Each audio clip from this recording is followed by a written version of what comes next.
Irán 1979. Un país con una de las civilizaciones más antiguas del mundo, un rico legado cultural y una posición estratégica codiciada. En esa época Irán estaba gobernado por Mohammad Reza Pahlavi, el Shah de Persia. Su gobierno, aunque aliado de Occidente, especialmente de Estados Unidos, era también un régimen autoritario que sofocaba la disidencia, beneficiaba a una élite urbana y modernizaba rápidamente sin integrar a las masas más conservadoras como era habitual en esas épocas. La tensión entre una población tradicionalista y un liderazgo laico occidentalizado estalló en una serie de protestas que culminaron en una revolución liderada por el ayatolá Jomeini. Con su regreso del exilio, entonces se instauró la República Islámica, un nuevo tipo de estado teocrático donde la ley islámica se imponía sobre cualquier principio laico. Esta revolución no fue solo un giro interno, fue una declaración. Irán dejaba de ser un peón de las potencias y pasaba a ser un actor autónomo con un mensaje claro: rechazo a Israel, a Estados Unidos y a todo lo que ellos consideraban imperialismo occidental. El nuevo Irán canceló relaciones con Israel, que había sido uno de sus aliados más fervientes hasta entonces. Financió grupos como Hezbollah en el Líbano y a la Yihad Islámica en Palestina. Inició una diplomacia alternativa con Siria, Rusia y otros países contrarios a la hegemonía estadounidense. Y empezó a soñar con su propio programa nuclear, algo que puso los pelos de punta tanto a Israel como a Washington. A lo largo de los 80s, 90s, incluso los 2000, Irán e Israel siguieron trayectorias opuestas. Irán, golpeado por la guerra contra Irak del 80 al 88, sufrió un estancamiento económico y una radicalización del poder religioso. Su estructura de gobierno consolidó al líder supremo como figura todopoderosa, mientras el presidente electo cumplía funciones limitadas. Internamente enfrentó disidencia estudiantil, protestas por derechos civiles y una juventud cada vez más alejada del dogma. Sin embargo, también desarrolló capacidades científicas y militares considerables. Mejoró su infraestructura tecnológica y logró sostener una red de alianzas que lo convirtieron en potencia regional. Israel, mientras tanto, vivió un auge tecnológico impresionante. Se convirtió en el Silicon Valley del Mediterráneo. Su economía creció, se integró al mundo globalizado, pero también enfrentó fracturas. Las guerras con Gaza, el estancamiento del proceso de paz con Palestina y un debate interno constante sobre su identidad. ¿Es acaso Israel un estado judío, un estado democrático o ambos? Además, la presencia de partidos religiosos y laicis seculares creó divisiones políticas cada vez más agudas. Ambos países desarrollaron un complejo industrial militar impresionante, pero cada uno con fines distintos, uno como disuasor y otro vestido de resistencia. Y fue en ese contexto, a través de los años, donde comenzó la que luego sería llamada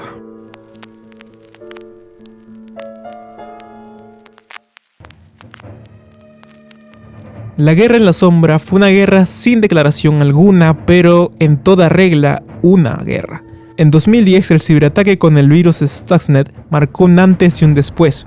Diseñado por la inteligencia israelí, más conocida mundialmente como el Mossad, y la NSA de Estados Unidos, se infiltró en las instalaciones nucleares de Natanz y saboteó cientos de centrifugadoras. Fue la primera vez que una guerra cibernética sustituía a un bombardeo real a tal escala. Pero no terminó ahí. En 2012, 2013 y luego de nuevo en 2020, 7 años después, científicos nucleares iraníes como Mostafa Ahmadi Roshan y el mencionado Mohsen Fakhrizadeh fueron asesinados, el primero con una bomba Lapa en su coche y el segundo con un arma automática montada en una camioneta operada remotamente. En paralelo, Irán respondía con ataques indirectos, financiaba milicias, atacaba barcos israelíes en el Golfo y hackeaba infraestructura civil en Israel. La tensión se mantuvo constantemente presente. En 2022 y 2023, el colapso del acuerdo nuclear aumentó la desconfianza.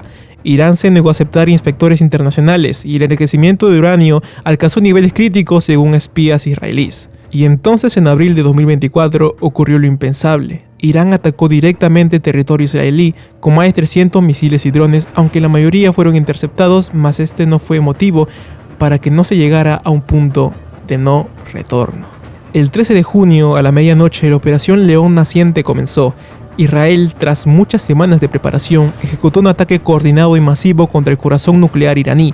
El objetivo, destruir su programa nuclear. El Mossad infiltró información clave, desactivó redes antiaéreas y neutralizó defensas. Los F-35 israelíes volaron por rutas no convencionales, presuntamente desde Azerbaiyán, y bombardearon más de 100 sitios. Irán tardó horas en responder. Su contraataque bajo el nombre de Promesa Verdadera 3 consistió en misiles Shahab 3, ataques de Hezbollah desde el norte de Israel y sabotajes en el ciberespacio. Las redes sociales se llenaron de grabaciones, testimonios, análisis improvisados y hashtags como la Tercera Guerra Mundial, Irán bajo ataque y liberen Persia. Muchos creyeron estar al borde del apocalipsis, y si bien no podemos hablar de un apocalipsis total, en ese entonces sin duda estaban al borde de lo que luego se denominaría como la Guerra de los 12 días. Durante 12 días, Irán e Israel intercambiaron golpes. Israel atacó centros logísticos, silos de misiles, líneas eléctricas, mientras Irán, debilitado, mantuvo ataques principalmente simbólicos, mas consiguió dañar una base militar en Haifa y colapsar brevemente los servidores de Tel Aviv. La presión internacional aumentó. Turquía, Rusia, Francia y la ONU exigían cese al fuego, mas su intervención no pasaba de ello. Las protestas en Irán se multiplicaban a su vez, tanto en apoyo como en repudio al régimen. Fue así como el 21 de junio de 2025 Estados Unidos decidió intervenir. En una operación relámpago apodada como Martillo de Medianoche, bombarderos B-2 atacaron centros de comandos iraníes, desmantelaron arsenales y obligaron a Teherán a aceptar un cese. El 24 de junio, desde Florida, Donald Trump apareció en cadena internacional. Bajo mi supervisión, el mundo vuelve a estar en orden. Trump, reelecto en noviembre de 2024 tras una campaña centrada en el caos de la era Biden, utilizó el alto al fuego como un triunfo político. El acuerdo, negociado con mediación de Qatar y Rusia, implicaba el fin de las hostilidades inmediatas, el desarme progresivo de misiles balísticos en la región, el permiso parcial a inspectores de la AIEA en Irán y la reducción temporal de sanciones estadounidenses. Mas ni Israel ni Irán firmaron la paz. Solo se mantuvieron en silencio mientras los ataques cada vez cesaban más y más y más hasta dejar de aparecer en las portadas. Y claro, a vista de todo el mundo, la guerra ha terminado. Los drones han vuelto a sus hangares, las redes dejaron de transmitir bombardeos en vivo a diario y el miedo desapareció de las tendencias. Mas debajo de eso, ¿qué nos dice que Irán no sigue enriqueciendo uranio? Israel sigue con su doctrina de ataque preventivo y la población en ambos lados vive ahora una calma, pero una calma tensa. ¿Y es que terminó realmente? ¿O simplemente estamos en el intermedio de una guerra que, como tantas a lo largo de la historia, está condenada a repetirse, quizás con nuevos actores, quizás con nuevas armas, con nuevos métodos, nuevas técnicas, pero con las mismas razones de siempre?